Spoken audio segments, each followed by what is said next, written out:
اعوذ باللہ من الشیطان الرجیم، بسم اللہ الرحمن الرحیم۔ السلام علیکم پیارے بہن بھائیوں، گولڈن لائنز میں آپ کو خوش آمدید۔ اللہ پاک سے دعا ہے آپ کو عافیت کے سائے میں رکھے، آمین یا رب العالمین۔ پیارے دوستو، حضرت عیسیٰ علیہ السلام اللہ تعالیٰ کے برگزیدہ نبی، پیارے دوستو حضرت عیسیٰ علیہ السلام کے بارے میں آپ کے ساتھ شیئر کر رہا ہوں۔ بنو اسرائیل کے خاندان میں ایک نیک اور عابد شخص جس کا نام عمران تھا۔ عمران کا تعلق حضرت داؤد علیہ السلام کی نسل سے تھا۔ اس کی بیوی حسنہ بھی پارسا اور عابد خاتون تھی۔ وہ حضرت داؤد کی نسل سے تھیں۔ عبادت اور نیکی کے کاموں میں رہنے کے سبب وہ دونوں میاں بیوی بنی اسرائیل میں بہت مقبول تھے۔ دونوں میاں بیوی اولاد جیسی اولاد سے محروم تھے۔ حسنہ کی بڑی خواہش تھی کہ اس کی اولاد ہو، اس کا لڑکا مقدس ہیکل کی خدمت کرے۔ ایک دن کا ذکر ہے کہ حسنہ اپنے گھر کے صحن میں تھی کہ اچانک اس کی نظر ایک پرندے پر پڑی۔ وہ پرندہ اپنے بچے کو بلا رہا تھا۔ یہ منظر دیکھ کر حسنہ کے دل پر چوٹ لگ گئی۔ اس کے دل میں آیا، کاش میرا بھی بیٹا ہوتا اور میں اپنے بچے کا خیال رکھتی۔ اس نے دل کی ہاتھوں مجبور ہو کر اللہ تعالیٰ کی بارگاہ میں اپنے ہاتھ بلند کیے اور دعا مانگی۔ اے میرے پروردگار، تو بڑا مہربان ہے۔ جس طرح تو نے اس پرندے کو اولاد دی ہے جس کو دیکھنے سے اس کی ماں کو راحت و سکون ملتا ہے، اس طرح مجھے بھی اولاد عطا کر دے جس کو دیکھنے سے میرا دل بھی خوش ہو، آنکھوں کو تسکین ملے، وہ میری آنکھوں کا نور ہو۔ وہ قبولیت کی گھڑی تھی۔ حسنہ کی دعا قبول ہوئی۔ بچے کی پیدائش کا احساس ہونے پر حسنہ نے نظر مان لی۔ اے میرے پروردگار، میں چاہتی ہوں کہ میرا لڑکا ہو۔ لڑکا ہونے پر اسے تیری نظر کر دوں گی اور میری نظر کو قبول فرمانا۔ میرا جو لڑکا ہوگا اسے ہیکل یعنی مسجد اقصی کی خدمت کے لیے وقف کر دوں گی۔ پیارے دوستو، حضرت حسنہ کی جب دعا قبول ہوئی تو حسنہ کے یہاں بچے کی ولادت نہ ہوئی تھی کہ اس کے شوہر کا انتقال ہو گیا۔ حسنہ نے جب لڑکی کی بجائے لڑکی جنم دیا، اس وقت انہیں بڑا افسوس اور دکھ ہوا کہ انہوں نے جو سوچا تھا معاملہ اس کے برعکس ہو گیا۔ وہ کہنے لگی، اے میرے پروردگار، میری نیت صاف تھی، میں سچے دل سے چاہتی تھی کہ میرا لڑکا ہوگا۔ وہ مسجد اقصی کی خدمت کر کے میرے لڑکے کی بجائے لڑکی ہو گئی ہے۔ یہ لڑکی کس طرح مسجد اقصی کی خدمت کرے گی؟ اے میرے رب، میں نے اس لڑکی کا نام مریم رکھا ہے، میں اسے تیری حفاظت میں دیتی ہوں۔ اے اللہ، تو مریم کو اور اس کی اولاد کو شیطان کے مکر و فریب سے بچانا کہ تیری ہی عبادت کریں اور تیرے ہی آگے سر مسجود ہوں۔ اللہ تعالیٰ نے حسنہ کی افسوس اور رنج کی خوشی میں تبدیل کر دیا۔ حسنہ کو کیا خبر تھی کہ جس مریم کی پیدائش پر وہ افسوس کر رہے ہیں وہ بلند مرتبہ پر فائز ہوں گی۔ اللہ تعالیٰ نے حسنہ کے افسوس کو خوشی میں تبدیل کیا اور فرمایا، ہم نے تیری لڑکی کو قبول کیا۔ مریم کی وجہ سے تیرا خاندان بھی معزز اور مبارک قرار پایا۔ سریانی زبان میں مریم نام کے معنی خادمہ کے ہیں۔ مسجد اقصی کی خادمہ کے حوالے سے یہ نام بہت مناسب تھا۔ حسنہ نے اپنی بیٹی مریم کو مسجد اقصی کی نظر کر دیا۔ حضرت مریم کی ہر شخص پرورش کرنا چاہ رہا تھا۔ حضرت زکریا مریم کی خالہ کے شوہر تھے اور نبی بھی تھے، اس لیے حضرت مریم کی پرورش کرنے کے زیادہ اہل تھے۔ جب حضرت زکریا نے اپنی خواہش کا اظہار کیا، یہ بات کانوں کو گوارا نہ تھی، اس لیے یہ طے پایا کہ قرآن اندازی کی جائے۔ جس کا نام قرآن اندازی میں آ گیا تو وہی حضرت مریم کی پرورش کرے گا۔ پہلی دفعہ قرآن اندازی کیے جانے پر حضرت زکریا کا نام آ گیا۔ دوسری بار قرآن اندازی کی گئی تو پھر حضرت زکریا علیہ السلام کا نام آیا۔ تیسری بار قرآن اندازی میں بھی حضرت زکریا علیہ السلام کا نام آنے پر سب سمجھ گئے کہ ضرور غیبی طاقت حضرت مریم کی پرورش حضرت زکریا علیہ السلام سے کرانا چاہتی ہے۔ اس لیے سب اس فیصلے پر راضی ہو گئے کہ حضرت مریم کی پرورش حضرت زکریا علیہ السلام ہی کریں گے۔ حضرت زکریا علیہ السلام نے خوشی خوشی حضرت مریم کی پرورش کا ذمہ لیا۔ حضرت زکریا علیہ السلام نے حضرت مریم کی بہت اچھی پرورش کی۔ حضرت مریم کے جوان ہونے پر مسجد کے قریب ان کے لیے ایک حجرہ بھی مخصوص کر دیا گیا۔ اس حجرے میں حضرت مریم ذکر الہی میں مصروف رہتی۔ رات ہونے پر حضرت زکریا علیہ السلام انہیں ایک الگ مکان میں ان کی خالہ کے پاس لے جاتے اور وہ وہیں رات گزارتی تھی۔ مسجد اقصیٰ کی خدمت کے وقت وہ اپنا کام بخوبی سنبھالتی تھیں۔ حضرت مریم کی عبادت اور ذہانت پر سب حیرت کرتے تھے۔ ان کا زہد اور تقویٰ بنی اسرائیل میں ضرب المثال بن گیا تھا۔ حضرت مریم کی مثالیں دی جاتی تھیں۔ حضرت زکریا علیہ السلام مریم سے ملنے حجرے میں جب بھی جاتے ان کے پاس مختلف قسم کے پھل رکھے ہوتے۔ کچھ ایسے پھل بھی تھے جن کا موسم سے بھی تعلق نہیں تھا۔ حضرت زکریا علیہ السلام جب ان سے پھلوں کے بارے میں پوچھا تو مریم نے فرمایا، یہ پھل تمہارے پاس کہاں سے آئے ہیں؟ کون آتا ہے جو تمہیں یہ پھل دے کے جاتا ہے؟ حضرت مریم کہتی، مجھے جو کچھ مل رہا ہے یہ اللہ تعالیٰ کی طرف سے عنایت ہے۔ یہ اللہ تعالیٰ ہی میرے طرف بھیجتا ہے۔ وہ بڑی قدرت والا ہے اور جسے چاہے بے حساب رزق دیتا ہے۔ حضرت مریم کی یہ بات سن کر اللہ کے نبی حضرت زکریا علیہ السلام سمجھ گئے کہ اللہ تعالیٰ کے ہاں حضرت مریم کا ایک خاص مقام ہے اور رتبہ ہے۔ جب ہی اس موسم کے پھل کے ساتھ بے موسم کے پھل بھی مل رہے ہیں۔ حضرت زکریا علیہ السلام اللہ تعالیٰ کے سچے پیغمبر تھے۔ وہ بنی اسرائیل کے بڑے جلیل القدر نبی تھے۔ وہ اور ان کی بیوی بوڑھی ہو چکے تھے۔ وہ ابھی تک اولاد سے محروم تھے۔ ان کی بڑی خواہش تھی کہ ان کے ہاں بھی اولاد ہو۔ حضرت مریم کے پاس بے موسم پھل دے کر ان کے دل میں خیال آیا کہ جب حضرت مریم کے پاس بے موسم پھل آ سکتے ہیں تو پھر مجھے اللہ تعالیٰ کی رحمت سے مایوس نہیں ہونا چاہیے۔ اگرچہ ہم دونوں میاں بیوی بوڑھے ہو چکے ہیں، اللہ تعالیٰ بڑی قدرت والا ہے۔ وہ حضرت مریم کو بے موسم پھل دے سکتا ہے تو مجھے کوئی اولاد نہیں دے گا۔ یہ خیال آتے ہی حضرت زکریا علیہ السلام نے اللہ تعالیٰ کی بارگاہ میں دعا کے لیے ہاتھ اٹھائے اور بڑی عاجزی اور انکساری کے ساتھ دعا کی۔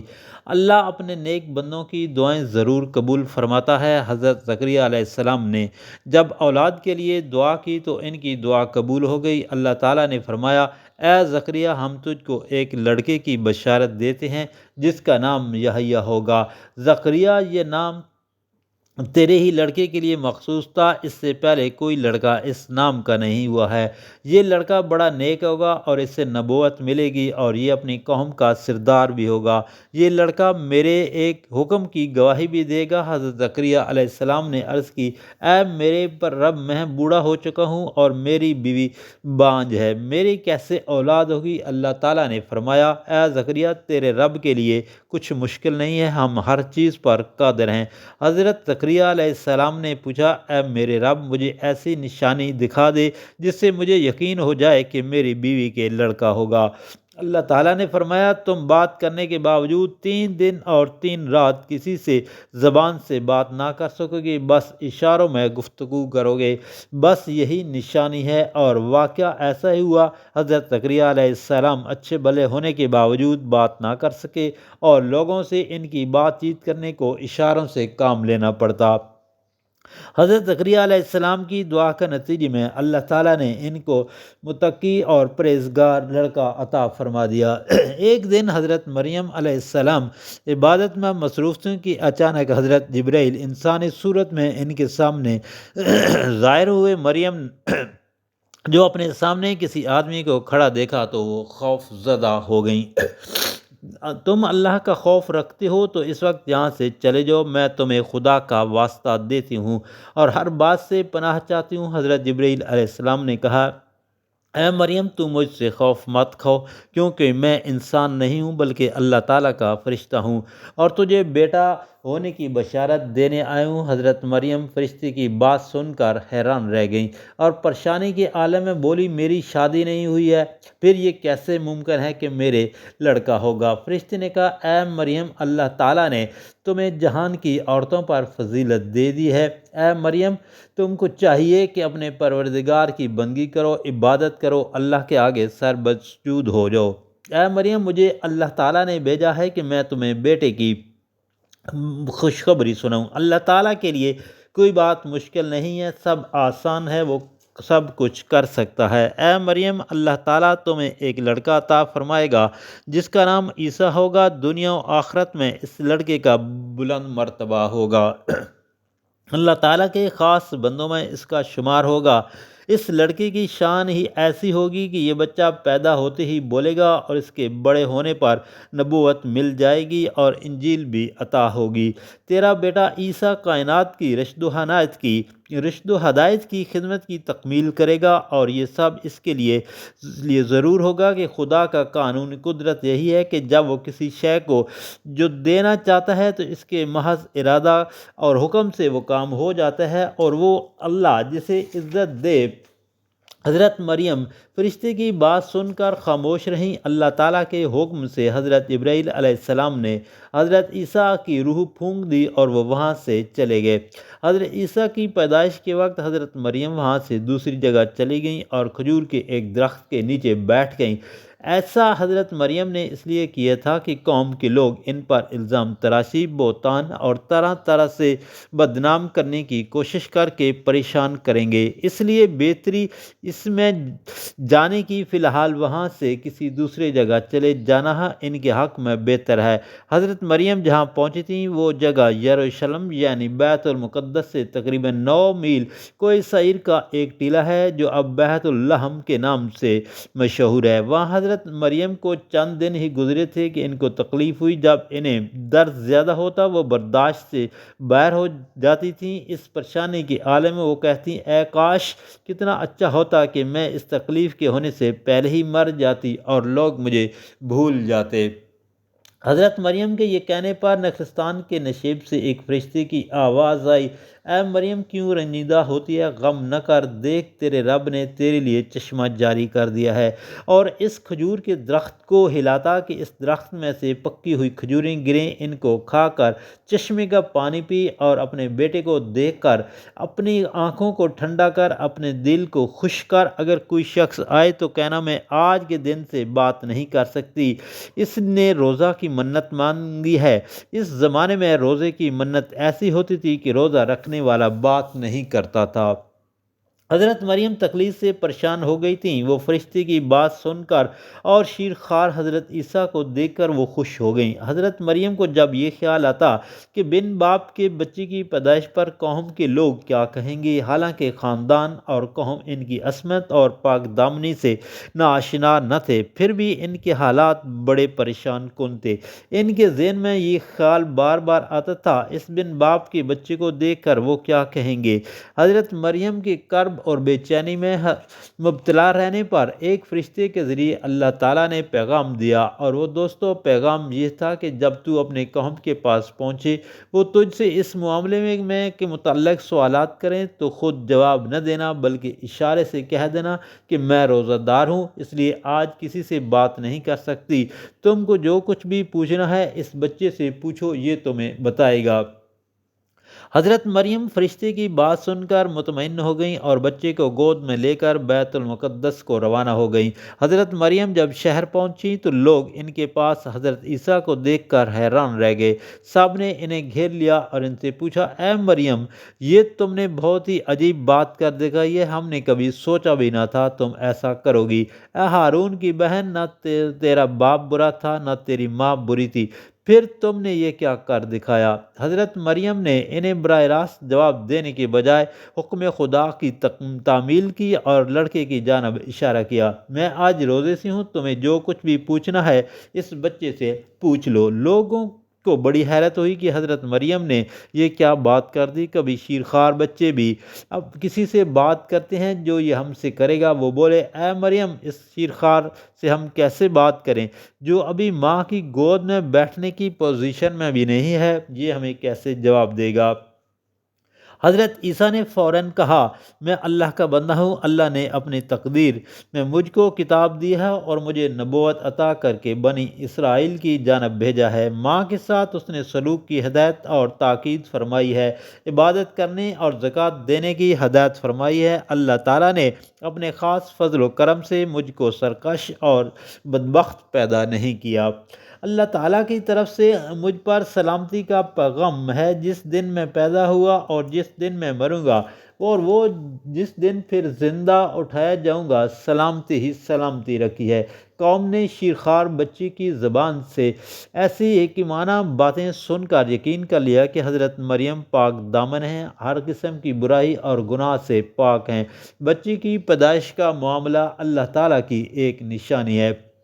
فارس میں ایک بادشاہ ہوا کرتا تھا۔ حضرت عیسیٰ کی پیدائش کے وقت فارس کے بادشاہ نے اس شب آسمان پر ایک نیا ستارہ روشن دیکھا۔ بادشاہ نے درباری نجومیوں کو بلا کر اس کے متعلق دریافت کیا۔ نجومیوں نے بادشاہ کو بتایا، بادشاہ سلامت، اس ستارے کا طلوع ہونا کسی عظیم الشان ہستی کی پیدائش کی خبر دے رہا ہے۔ وہ ہستی ملک شام میں پیدا ہوئی ہے۔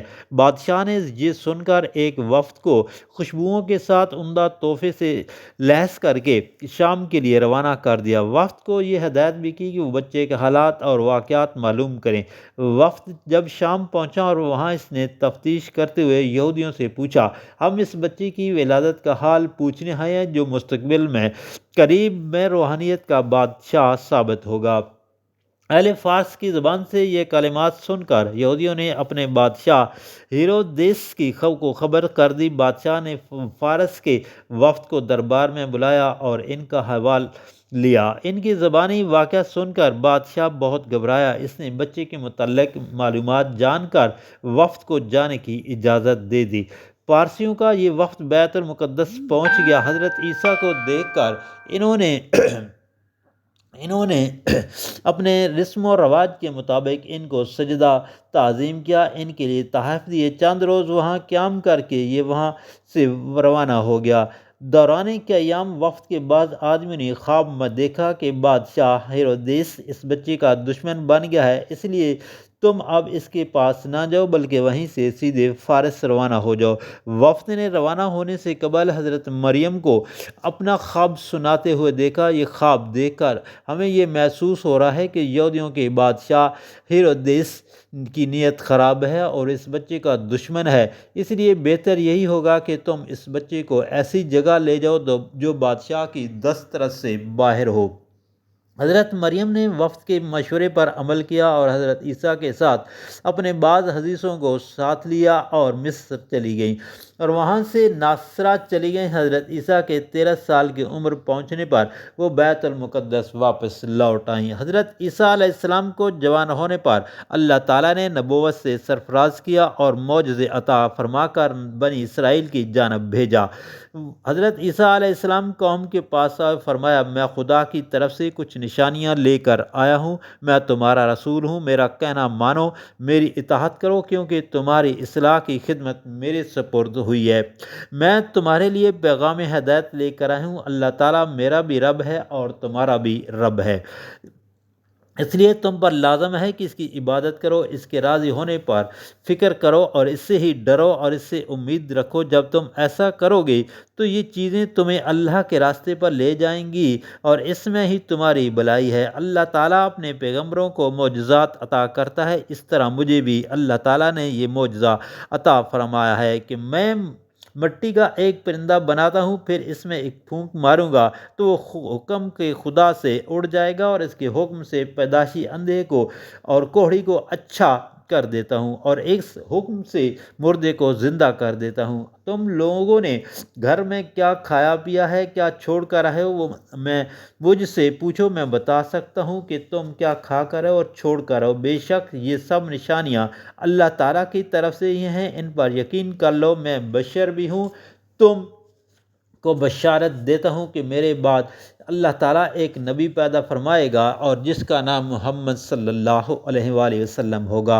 اے قوم، اللہ ایک ہے، وہ واحد لا شریک ہے، اس کے سوا کوئی معبود نہیں، وہ ہم سب کا رب ہے، وہ واحد ہے، اس کا کوئی شریک نہیں ہے، اس لیے اس کا شریک نہ بناؤ، خبردار کوئی اس کا ساجی کسی کو نہ بنائے، ورنہ اس پر طرح طرح کے عذاب ہوں گے، اس کی کبھی بخشش نہ ہوگی، اس سے شخص پر جنت حرام ہوگی، اس کا ٹھکانہ دوزخ ہوگا، ایسے شخص کا جہنم میں کوئی پرسان حال ہوگا اور نہ مددگار ہوگا۔ حضرت عیسیٰ علیہ السلام بنی اسرائیل کو نصیحتیں کرتے اور ان کی نصیحتوں پر کان نہ دھرتے، وہ ایک کان سے سنتے اور دوسرے کان سے اڑا دینے پر عمل کر رہے تھے۔ حضرت عیسیٰ کا مخالفین کی مخالفت کے باوجود اپنا فرض نبھاتے ہوئے دعوت حق کو صداقت میں سرگرم رہے، وہ شب و روز بنی اسرائیل کی آباد بستیوں میں جاتے، پیغام حق سناتے، لوگوں کو قبول حق اور صداقت پر آمادہ کرتے رہتے تھے۔ حضرت عیسیٰ کی دعوت پر کچھ ایسی ہستیاں بھی نکل آئیں جنہوں نے حق پر لبیک کہا، سچائی کے دین حق کو قبول کیا۔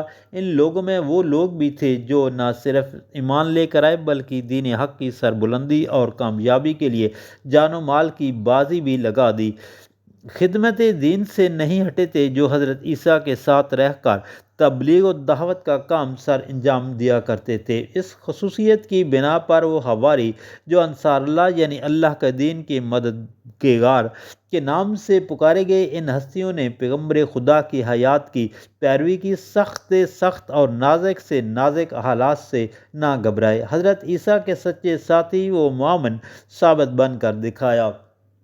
حضرت عیسیٰ کے حواری مخلص ہونے کے ساتھ سادہ لو تھے، مالی اعتبار سے ان کا تعلق امیر گھرانے نیز نہ تھا، جو وہ کھانے پینے کی طرف سے بے پرواہ ہوتے۔ اس سادہ طبیعت کے باعث وہ حضرت عیسیٰ سے بولے، اے خدا کے نبی، آپ کو جو معجزات ملے ہیں اس سے ظاہر ہوتا ہے کہ خدا کے پاس یہ طاقت بھی ہوگی کہ وہ ہمیں غیب سے ایک دسترخوان بھیج دیا کرے، اس سے یہ فائدہ ہوگا کہ ہمیں فکر روزگار سے نجات مل جائے گی اور ہم اطمینان قلب سے عبادت کریں گے اور دین حق کی دعوت و تبلیغ میں مصروف رہیں گے۔ حضرت عیسیٰ نے کہا، اللہ تعالیٰ یہ انتظام کر سکتا ہے، مگر کسی سچے بندے کو یہ زیب نہیں دیتا کہ وہ اس اللہ تعالیٰ کو آزمائے۔ تم اپنے رب سے ڈرتے رہا کرو اور ایسے خیالات دل میں نہ لایا کرو، ہر ممکن ایسے خیالات سے بچنا چاہیے۔ حواری بولے، یہ بات کہنے کا ہمارا یہ ہرگز مطلب نہیں ہے کہ ہم خدا کو آزمائیں، ہمارا تو مقصد یہ ہے کہ رزق کی جدوجہد سے دل کو مطمئن رکھ کر اللہ کے اس عطیہ کو زندگی کا سہارا بنائیں۔ حضرت عیسیٰ نے اپنے حواریوں کا اس اصرار بڑھتا دے کر بارگاہ الہی میں دعا کی، اے اللہ، آسمان سے ایسا دسترخوان نعمت نازل کر دے جو ہمارے لیے خوشی کی یادگار بن جائے، اس کے ذریعے ہم سے اپنی غیبی رزق کے شاد کام کر دے، تو ہی رزق دینے والا ہے۔ حضرت عیسیٰ علیہ السلام کی دوستوں دعا قبول ہوئی اور وحی نازل ہوئی۔ ایک نہایت شان و شوکت والا خوان جو طرح طرح کے کھانوں سے بھرا تھا، اس خوان کا سرپوش اٹھا کر دیکھا تو اس میں 5 روٹیاں اور ایک مچھلی تلی ہوئی جس میں کانٹے نہ تھے اور نہ اس میں ہڈی تھی، تھوڑی سی ترکاری اور نمک دان اور 5 انار اور تھوڑے خرمے اور روغن زیتون اور اس کے علاوہ اور چیزیں بھی تھیں۔ یہ چیزیں دیکھ کر تمام قوم بنی اسرائیل نے دیکھ کر اس میں سے کچھ نے کہا اور کہا، اے حضرت عیسیٰ، اس تلی ہوئی مچھلی کو تم اپنے معجزے سے زندہ کرو، ایسا کرنے پر ہم تم پر ایمان لے آئیں گے۔ حضرت عیسیٰ علیہ السلام نے مچھلی پر کچھ پڑھ کر پھونکا، اللہ کے حکم سے وہ مچھلی زندہ ہو کر دسترخوان سے کود کر اور وہ اس دسترخوان سے، پیارے دوستو، اس دسترخوان سے کود کر پڑی۔ یہ منظر دیکھ کر سب آدمی گھبرا کر سہم ہو گئے۔ وہ بولے، اے اللہ کے نبی، آپ اس مچھلی کو دوبارہ سے اسی حالت میں لے آئیں جیسے یہ تلی ہوئی حالت میں تھی۔ حضرت عیسیٰ علیہ السلام نے اللہ تعالیٰ سے دعا کی کہ مچھلی پھر سے ایسے ہی تلی ہوئی بنا دے۔ مچھلی پھر سے ویسے ہی بن گئی۔ یہ معجزہ سب نے اپنی آنکھوں سے دیکھا۔ حضرت عیسیٰ علیہ السلام اس دسترخوان پر بیٹھے تو کئی لوگ بھی ان کے ساتھ کھانا کھانے بیٹھ گئے۔ ان میں کچھ مغرور بھی تھے، وہ کھانے میں شریک نہ ہوئے۔ ایک روایت یہ بھی ملتی ہے کہ جس آدمی نے کھانا کھایا وہ بہت جلد غنی ہو گیا تھا۔ جو اندھا تھا وہ کھانا کھا کر بینا ہو گیا، جس کو کوہڑ کی بیماری تھی کھانے کی برکت سے آرام آ گیا۔ وہ دسترخوان نعمت دن بھر اس طرح بھرا رہا، اس میں ذرا بھی کمی نہ آئی۔ رات ہونے پر وہ دسترخوان نعمت پر آسمان پر چلا گیا۔ جن لوگوں نے کھانا نہیں کھایا وہ بعد میں بہت پشیمان اور نادم ہوئے اور کہنے لگے ہم جنت کی نعمتوں سے محروم ہو گئے۔ دوسرے دن بھی وہ دسترخوان نعمت جنت سے آیا، اس کو ان نعمت سے بہت کثیر لوگوں نے وہ تلی مچھلی اور ترکاری اور وہ 5 روٹیاں اور انار وغیرہ سب کھایا اور ذرا بھی کم نہ ہوا۔ خوان اس طرح بھرا ہوا تھا۔ رات ہونے پر وہ دسترخوان آسمان پر چلا گیا، جس نے بھی جو چیز کھائی وہ اسے پسند آئی۔ بعض روایت میں ہے کہ وہ دسترخوان نعمت 40 دن تک برابر آتا رہا اور جاتا رہا۔ تمام شہر کے لوگ کھانا کھاتے تھے اور وہ کھانا کم نہ ہوتا تھا۔ بنی اسرائیل میں یہ معجزات دیکھ کر بعض ایمان لے آئے اور بعض نے یہ معجزات دیکھ کر بھی انکار کیا۔ جو ایمان نہ لائے تھے ان کی شکل سور اور ریچھ میں تبدیل ہو گئی تھی، اور جو ایمان لے آئے تھے ان پر رحمت الہی نازل ہو گئی تھی۔ ہر انبیاء اور پیغمبر کے دور میں مخالفین کی کثیر تعداد رہی ہے۔ حضرت عیسیٰ علیہ السلام نے جب دین حق اور وحدانیت کا پرچار کیا، ایسے مخالفین مخالفت پر اتر آئے، ان کے خلاف خفیہ تدبیر اور سازشیں شروع کر دیں۔ حضرت عیسیٰ محسوس کر رہے تھے کہ بنی اسرائیل کے کفر اور انکار کی سرگرمیاں اس درجے بڑھ چکی ہیں کہ وہ میری توہین اور تذلیل بلکہ قتل کے لیے سرگرم سازش ہیں۔ یہ سب دیکھ کر حضرت عیسیٰ علیہ السلام نے اپنے حواریوں کو ایک مکان میں جمع کیا اور ان سے ساری صورتحال کے بارے میں آگاہ کر کے ارشاد فرمایا، اے میرے ساتھیو، حق کو مٹانے کی سازش ہو رہی ہے، آزمائش کی گھڑی ہے، اب وقت بہت کم ہے، میں تمہارے درمیان ایک دن نہ رہ سکوں، تم اس لیے میرے جدا ہونے پر ثابت قدم رہنا۔ دین حق پر استقامت، اس کی نشر و اشاعت اور نصرت کا معاملہ صرف تمہارے ساتھ وابستہ ہو جانے والا ہے۔ تم مجھے بتاؤ اللہ کی راہ میں سچا مددگار کون کون ہے؟ حواریوں نے کہا ہم سب خدا کے دین کے مددگار ہیں اور سچے دل سے اللہ پر ایمان لے آئے ہیں، اپنے ایمان کی سچائی کا آپ کو گواہ بناتے ہیں۔ حواریوں نے بارگاہ الہی میں عرض کی کہ یہودیوں نے حضرت عیسیٰ علیہ السلام کے خلاف خفیہ تدبیر شروع کر دی تھی، لیکن وہ اس بات سے بے خبر تھے کہ اللہ سب سے بہتر خفیہ تدبیر کا مالک ہے۔ قدرت نے یہ فیصلہ کر لیا تھا کہ عیسیٰ بن مریم کے خلاف دشمنان حق کی کسی بھی تدبیر کو کامیاب نہیں ہونے دے گا۔ اللہ تعالیٰ کی تدبیر میں کسی بھی قسم کا نقص اور خامی کا امکان نہیں تھا۔ حضرت عیسیٰ علیہ السلام اپنے تمام حواریوں کے ساتھ ایک مکان میں تھے جس کا نام عیسیٰ سلکوک تھا۔ یہودیوں نے اس موقع کو سنہری جانا اور اس مکان کا محاصرہ کر لیا۔ اللہ تعالیٰ کا وعدہ تھا کہ دشمن ناکام ہوں گے اور حضرت عیسیٰ کو وہ کسی طرح بھی نقصان نہ پہنچا سکیں گے۔ حضرت عیسیٰ کو نازک گھڑی میں وحی کے ذریعے بشارت دی، عیسیٰ خوف نہ کر، تیری مدت پوری کی جائے گی، یعنی تم کو دشمن قتل نہ کر سکیں گے اور نہ تم اس وقت موت سے دوچار ہوگے۔ میں تم کو اپنی جانب فرشتوں کے ذریعے اوپر اٹھا لوں گا اور ان کافروں سے ہر طرح سے تم کو پاک رکھوں گا۔ دمشق کے بت پرست بادشاہ نے حضرت عیسیٰ علیہ السلام کی گرفتاری کے لیے ایک دستہ بھیجا تھا۔ اس نے پہلے گھر کا محاصرہ کیا اور اس دوران حضرت عیسیٰ علیہ السلام کو فرشتے اوپر کی جانب اٹھا کر لے گئے۔ حضرت عیسیٰ علیہ السلام کو چوتھے آسمان پر فرشتوں کی صحبت میں رکھا۔ محاصرہ کرنے والے یہودیوں میں سردار یشوع تھا۔ اسے حضرت عیسیٰ پر حملہ کرنے کی بہت جلدی تھی، اس لیے وہ سب سے پہلے مکان کے اندر داخل ہو گیا۔ اس نے حضرت عیسیٰ علیہ السلام کو گھر میں خوب ڈھونڈا مگر کامیابی حاصل نہ ہو سکی۔ سردار یشوع کو جب خاصی دیر ہوئی تو اس کے دوسرے ساتھی بھی حضرت عیسیٰ کو گرفتار کرنے کی غرض سے گھر میں داخل ہو گئے۔ وہ جب گھر میں گھسے، سردار یشوع حضرت عیسیٰ علیہ السلام کی شکل و صورت اختیار کر گیا تھا۔ وہ یہودی شدید غصے میں تھے، انہوں نے سردار یشوع کو گرفتار کر لیا۔ اس نے فریاد بھی کی کہ چھوڑ دو مجھے، میں تمہارا سردار یشوع ہوں۔ وہ کیسے مانتے کہ ان کے سردار یشوع ہے، کیونکہ اس کی صورت حضرت عیسیٰ علیہ السلام سے مشابہت اختیار کر چکی تھی۔ وہ کہنے لگے تم ہی عیسیٰ بن مریم ہو؟ اگر تم سردار یشوع ہو تو ہمیں بتاؤ کہ حضرت عیسیٰ علیہ السلام کہاں ہیں۔ سردار یشوع بولا میں یہ نہیں جانتا کہ وہ کہاں ہیں۔ یہودیوں نے اسے حضرت عیسیٰ علیہ السلام سمجھ کر پکڑ لیا اور اسے حضرت عیسیٰ علیہ السلام کے شعبے میں صلیب پر پھانسی دے دی۔ پیارے دوستو، یہ تھا حضرت عیسیٰ علیہ السلام کے بارے میں حالات زندگی اور ان کا اللہ پاک کے پاس چلے جانا، یعنی آسمان پر اٹھا لینا۔ پیارے دوستو، آپ سے گزارش ہے کہ ویڈیو کو آگے دوستوں، گھر والوں، عزیز و اقارب اور سوشل میڈیا پر لازمی شیئر کریں تاکہ ہر کسی کے بعد اللہ تعالیٰ کے برگزیدہ پیغمبر حضرت عیسیٰ علیہ السلام کے حالات زندگی پہنچ جائیں۔ اللہ تعالیٰ آپ سب پر اپنی خاص مہربانی عطا فرمائے اور آپ کو دکھ، مصیبت اور پریشانی سے نجات عطا فرمائے اور آپ کے رزق میں برکت اور کشادگی عطا فرمائے۔ آمین یا رب العالمین۔